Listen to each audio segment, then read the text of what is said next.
Okay, I was going to do a little video about this steering box gear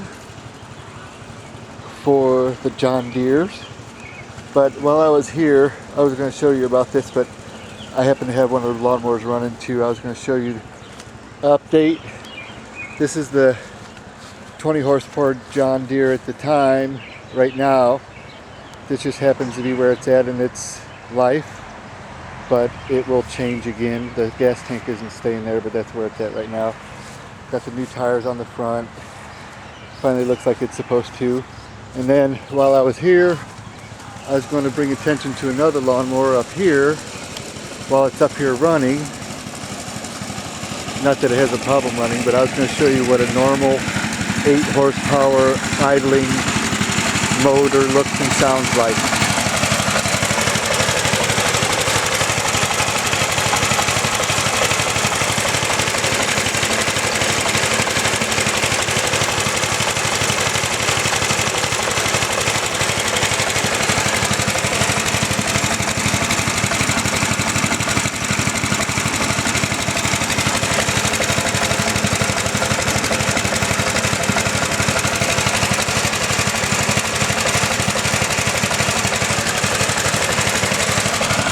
So if you look at it close enough, it's shaky, very shaky. Those motors have a lot of pop in them, as I've stated before. But I thought I would show that while it's idling. It's just sitting there running. I haven't run it for a while, so I decided I was going to start up and run it. But that's just a tractor of parts that they all work, and that particular mower happens to cut grass really, really well. So it's not really a nice one, but it works well. So anyway, I'm going to show this about the steering box here. So what I did was I started having problems with turning left on one of my mowers, and this seems to be a pretty common style or a box of steering box, and it's just a couple parts. But what I started having problems with was turning left, and that was an indication that I had a bad setting down here. So I took this apart and found out the problem is, and this box seems to be common with a lot of other types of riding mowers. I could be wrong about that, and I don't know what models, but it looked like it was a lot like a lot of other ones. So I thought I'd go over and show what's inside of these guts of this stuff.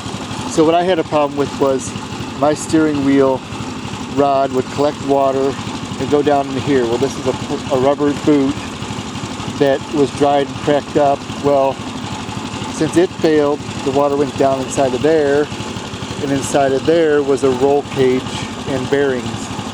Well, that got rusted out, and I ended up pulling out a pile of ball bearings and a half of a cage. So that seems to be a really common problem with them, and it causes misalignment on the gear inside of there. And it happened to cause me problems turning left. So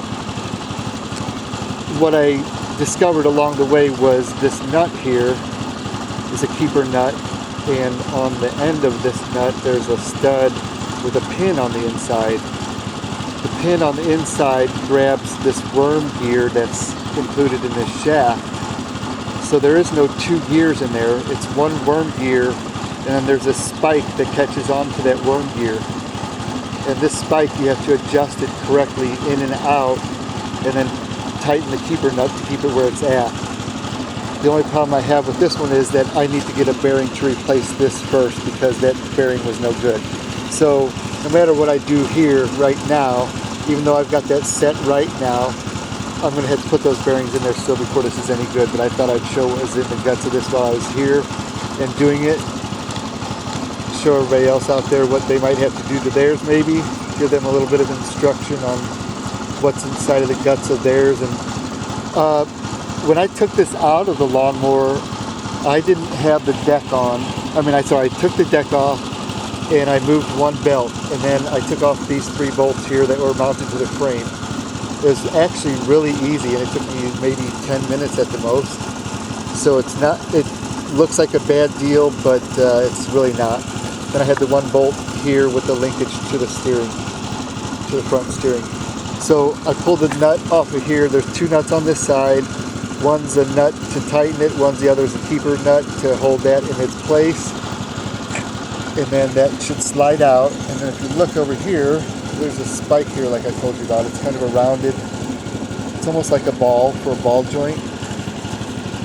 And then it rides along the grooves inside of there like a worm gear.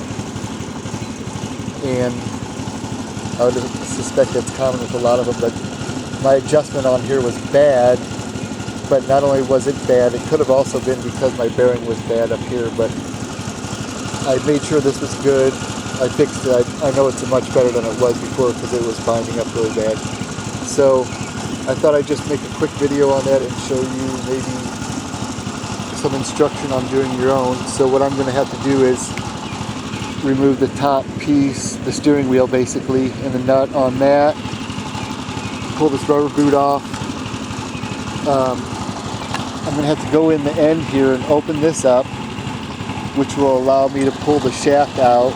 I'm going to have to put a bearing, cage bearing, roller cage bearing on the inside before I actually call this box any good. And that, I don't know when that will be, but I have to get measurements on the inside of that and all that good stuff. So I thought I'd just show what's on the guts of these.